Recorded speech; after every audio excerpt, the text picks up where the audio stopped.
Hello friends, welcome back to our channel. இன்றைக்கி நம்ம சேனலில் ஒரு சூப்பரான எல்லாருக்கும் தேவையான ஒரு ரெசிபி தான் பார்க்க போகிறோம். ஒரு பொரியல் பற்றி பார்க்க போகிறோம். நான் வந்து சமைக்கிறத வச்சு நீங்கள் கண்டுபிடிச்சிருப்பீங்க என்ன பொரியல்னு. ரத்த பொரியல். ஆமாம் ஃப்ரெண்ட்ஸ், நம்ம ரத்த பொரியல் வச்சு தான் வந்து இன்றைக்கி பார்க்க போகிறோம். ஸோ டைம் வேஸ்ட் பண்ணாமல் இந்த வீடியோக்குள்ளே போகலாம். ரத்த பொரியல் வந்து பார்த்திங்க அப்படின்னா, நம்ம வந்து நான்வெஜ் சாப்பிட்றவங்க எல்லாருமே இந்த வார்த்தையை வந்து நீங்கள் கேள்விப்பட்டிருப்பீங்க. ஃபஸ்ட்டு வந்து எல்லோரும் என்ன நினச்சிக்கிறாங்க அப்படின்னா, ரத்த பொரியல் செய்கிறது வந்து கொஞ்சம் கஷ்டமான ப்ராசஸ்ஸு அப்படின்னு. அப்போல்லாம் கிடையாது. கொஞ்சம் ஈஸியான ப்ராசஸ் தான். வாங்க வீடியோக்குள்ளே போயிட்டு எப்படி செய்கிறதுன்னு சொல்லி பார்க்கலாம். முதல்ல இந்த மாதிரி ரத்தத்தை வந்து நீங்கள் கடையில் வந்து சொல்லி வச்சிங்க அப்படின்னா, அவங்க காலையிலேயே வந்து உங்களுக்கு ரத்தம் கொடுப்பாங்க. அந்த ரத்தத்தை இந்த மாதிரி வாளிலேயோ இல்லைனா டிஃபன் பாக்ஸ்லேயோ வாங்கிட்டு வந்து இட்லி கொப்பரையில் வந்து நல்லா வேக வச்சுக்கோங்க. நீங்கள் ஒன்றுமே பண்ண வேணாம். அடியில் தண்ணியை ஊற்றி நீங்கள் வந்து அந்த இதை வந்து நல்லா அவிச்சு எடுத்து வச்சுக்கோங்க. இப்போ ரத்தம் வந்து நல்லா வெந்துருச்சா அப்படின்னு பார்க்குறதுக்கு உள்ளே இந்த மாதிரி கரண்டி இல்லைனா ஸ்பூன் உள்ளே விட்டீங்க அப்படின்னா ஆட்டோமேட்டிக்காக வந்து தெரியும் உள்ளுக்குள்ளே வெந்திருக்கா இல்லையாங்கிறது. வெந்துருச்சு அப்படின்னா நம்ம இதை வந்து எடுத்து ஓரமாக வச்சுக்கிட்டு அதுக்கடுத்து தாளிக்கிறதுக்கு தேவையான எல்லா விஷயமும் நம்ம வந்து எடுத்துக்கலாம்.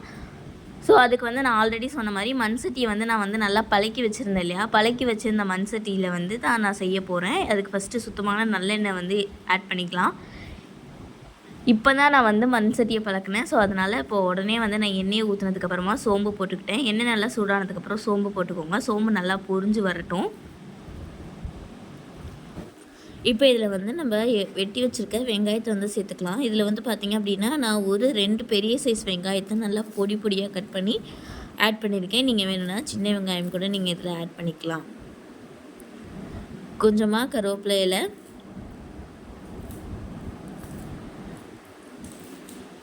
இந்த ரத்த பொரியல் வந்து ஹீமோக்ளோபின் லெவல் கம்மியாக இருக்கவங்க வந்து கண்டிப்பாக வந்து நீங்கள் சாப்பிட்லாம்.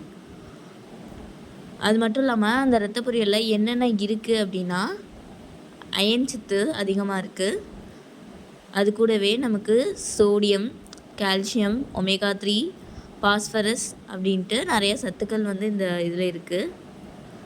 இப்போ இதில் வந்து கொஞ்சமாக 1 டேபிள் ஸ்பூன் கிட்ட மிளகாத்தூள் ஆட் பண்ணிவிட்டு தேவையான அளவு உப்பு போட்டு நல்லா இதை வந்து வதக்கிக்குவோம். ஸோ நான் வந்து மண் சட்டியில் செய்கிறதுனால கொஞ்சம் கேர்ஃபுல்லாக பொறுமையாக பண்ணுறேன். நீங்களும் கொஞ்சம் பொறுமையாகவே பண்ணுங்கள். ஸ்லோவாக இது எல்லாத்தையும் நல்லா வதக்கி விட்டுருவோம். யாருக்கெல்லாம் வந்து ரத்த பொரியல் வந்து பிடிக்கும், நாங்கள் வந்து வீட்டில் செஞ்சு சாப்பிட்ருக்கோங்கிறவங்க கமெண்ட் செக்ஷனில் கமெண்ட் பண்ணுங்கள். இப்போ கொஞ்சமாக மஞ்சத்தூள் ஆட் பண்ணிக்கலாம். இப்போ இது எல்லாத்தையுமே நல்லா வதக்கிப்போம்.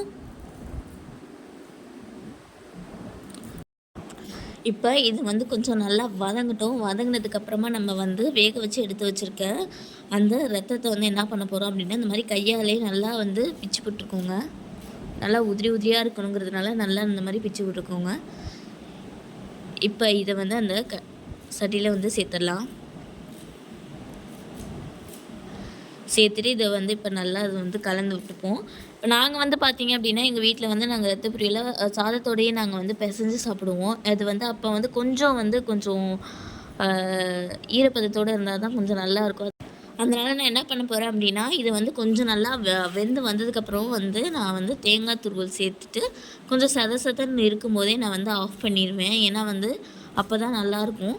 இல்லை எனக்கு ட்ரையாக வேணும், உதிரியாக வேணும் அப்படின்னா நீங்கள் தோசைக்கல்ல வச்சுட்டு நீங்கள் பண்ணி வச்சுருக்க ரத்த பொரியலை வந்து தோசைக்கல்லில் வச்சிங்க அப்படின்னா அந்த ஹீட்டுக்கு வந்து உங்களுக்கு வந்து அந்த மாய்ஸ்சரெல்லாம் போயிட்டு உங்களுக்கு சூப்பரான ஒரு உதிரியான ரத்த பொரியல் கிடைக்கும்.